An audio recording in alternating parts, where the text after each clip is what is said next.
The Picture of Dorian Gray, written by Oscar Wilde, narrated by Aksa Mustafa. Chapter 1, Part 1. The studio was filled with the rich odor of roses, and when the light summer wind stirred amidst the trees of the garden, there came through the open door the heavy scent of the lilac, or the more delicate perfume of the pink flowering thorn.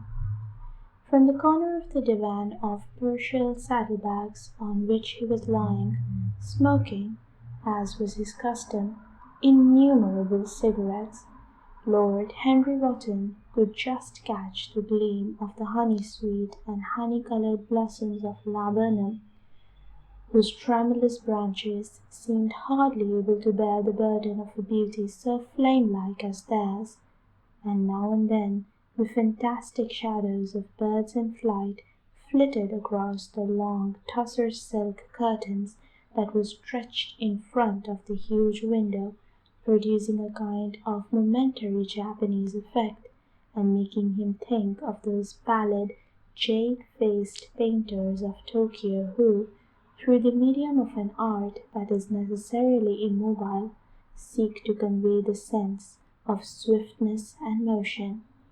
The sullen murmur of the bees shouldering their way through the long unmown grass was circling with monotonous insistence round the dusty gilt horns of the straggling woodbine seemed to make the stillness more oppressive. The dim roar of London was like the boredom note of a distant organ. In the centre of the room, clamped to an upright easel, stood the full-length portrait of a young man of extraordinarily personal beauty, and in front of it, some little distance away, was sitting the artist himself, Basil Hallward, whose sudden disappearance some years ago caused, at the time, such public excitement and gave rise to so many strange conjectures. As the painter looked at the gracious and comely form he had so skilfully mirrored in his art, a smile of pleasure passed across his face and seemed about to linger there, but he suddenly started up, and closing his eyes, placed his fingers upon the lids, as though he sought to imprison within his brain some curious dream from which he feared he might awake. "It is your best work, Basil, the best thing you have ever done," said Lord Henry languidly. "You must certainly send it next year to the Grosvenor. The Academy is too large and too vulgar. Whenever I have gone there, there have been either so many people that I have not been able to see the pictures, which was dreadful, or so many pictures that I have not been able to see the people, which was worse. The Grosvenor is really the only place." "I don't think I shall send it anywhere," he answered, tossing his head back in that odd way that used to make his friends laugh at him at Oxford. "No, I won't send it anywhere." Lord Henry elevated his eyebrows and looked at him in amazement through the thin, blue wreaths of smoke that curled up in such fanciful whirls from his heavy, opium-tainted cigarette. "Not send it anywhere? My dear fellow, why? Have you any reason? What odd chaps you painters are! You do anything in the world to gain a reputation. As soon as you have one, you seem to want to throw it away. It is silly of you, for there is only one thing in the world worse than being talked about, and that is not being talked about.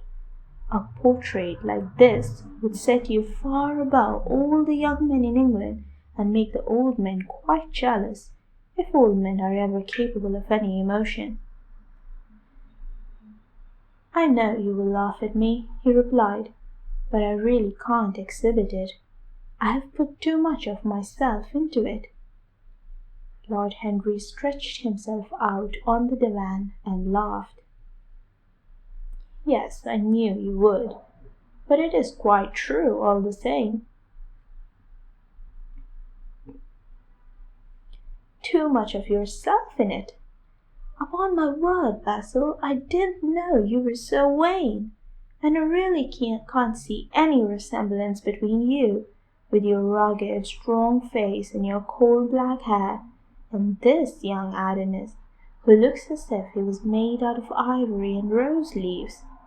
Why, my dear Basil, he is a Narcissus, and you, well, of course you have an intellectual expression and all that, but beauty, real beauty, ends where an intellectual expression begins.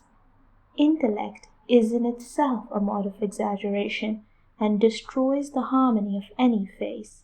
The moment one sits down to think, one becomes all nose or all forehead or something horrid.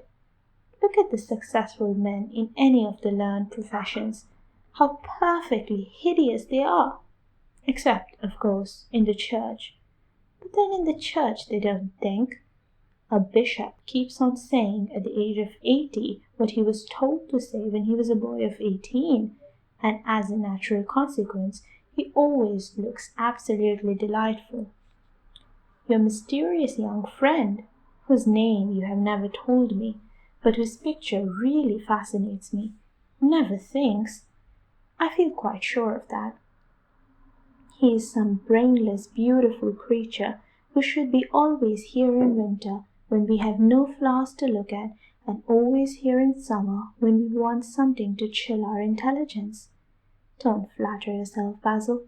You are not in the least like him.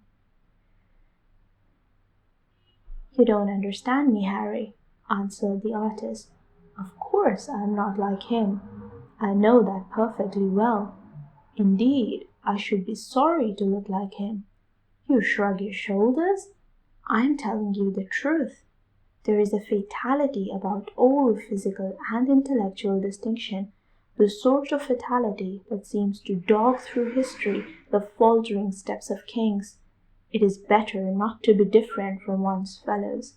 The ugly and the stupid have the best of it in this world. They can sit at the ease and gape at the play. If they know nothing of victory, they are at least spared the knowledge of defeat. They live as we all should live, undisturbed, indifferent, and without disquiet. They neither bring ruin upon others, nor ever receive it from alien hands. Your rank and wealth, Harry, my brains, such as they are, my art, whatever it may be worth, Dorian Gray's good looks, we shall all suffer for what the gods have given us, suffer terribly. Dorian Gray? Is that his name? Asked Lord Henry, walking across the studio towards Basil Hallward. Yes, that is his name. I didn't intend to tell it to you. But why not? Oh, I can't explain. When I like people immensely, I never tell their names to anyone. It is like surrendering a part of them. I have grown to love secrecy. It seems to be the one thing that can make modern life mysterious or marvelous to us. The commonest thing is delightful if one only hides it. When I leave town now, I never tell my people where I am going. If I did, I would lose all my pleasure. It is a silly habit, I dare say, but somehow it seems to bring a great deal of romance into one's life. I suppose you think me awfully foolish about it. End of part 1.